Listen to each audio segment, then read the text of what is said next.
ஒரு காணிக்கை கத்தருக்கென்று கொடுக்கணும்னு சொல்லிட்டு மனசுல நம்ம ஒண்ணு நினைச்சோமா அதை அப்படியே கத்தருக்கென்று கொடுக்க வேண்டும். ஒரு பொருத்தனையை பண்ணி கத்தருக்கு கொடுக்க போறேன்னு சொல்லிட்டு நினைக்கிறீங்களா? அதை எந்தவித முறுமுறுப்பும் கசப்பும் எதுவும் இல்லாதபடிக்கு உங்ககிட்ட வந்துதான் உங்களுடைய கையின் பிரயாசத்தை தேவனுக்கு நீங்க கொடுக்கக்கூடியவர்களாக இருக்கும் பொழுது கத்தர் உங்களை ஆசீர்வதிப்பாருங்க. நீங்க எதை செய்தாலும் கத்தருக்கென்று மனப்பூர்வமாய் செய்ய வேண்டுமா? நீங்க காணிக்கைகளை செலுத்துறீங்க பாத்தீங்களா? அது எல்லாமே மனப்பூர்வமாய் கத்தருக்கென்று நீங்க கொடுக்கும் பொழுதுதான் அந்த காணிக்கையை கத்தர் நினைவு கூர்ந்து அதை அங்கீகரித்து அதனுடைய ஆசீர்வாதத்தை உங்களுக்கு கொடுக்கக்கூடியவராக இருக்கிறார். பிரியமான தேவனுடைய ஜனங்களே, கர்த்தரனை ஆசீர்வதிக்க வேண்டும் சொல்லிட்டு நீங்க நினைக்கிறீங்கல்ல, அந்த ஆசீர்வாதம் உங்களுடைய வாழ்க்கையில வந்து பலிக்கணும்னு சொல்லிட்டு நினைக்கிறீங்கல்ல, கொடுக்கும் பொழுது மன விசனமாக கட்டாயத்தினால கொடுக்காதீங்க.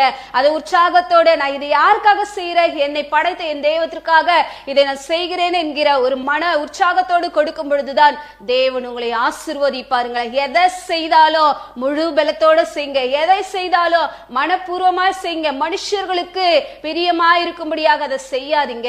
நீங்க செய்யற காரியத்தை தேவன் பார்க்கிறார் என்ற ஒரு எண்ணத்தோடு, அந்த நினைவுகளோடு, இதற்கேற்ற ஒரு பலனை கர்த்தர் எனக்கு தருவார் என்கிற ஒரு நம்பிக்கையோடு நீங்க செய்யும் பொழுது உங்களுடைய காணிக்கைகளை கர்த்தர் நினைக்கக்கூடியவராக இருக்கிறார். உங்களுடைய சர்வாங்க தகன பலிகளை கர்த்தர் பிரியமாக ஏற்றுக்கொண்டு அதற்கேற்ற ஒரு ஆசீர்வாதத்தை உங்களுடைய வாழ்க்கையில கொடுப்பாருங்க.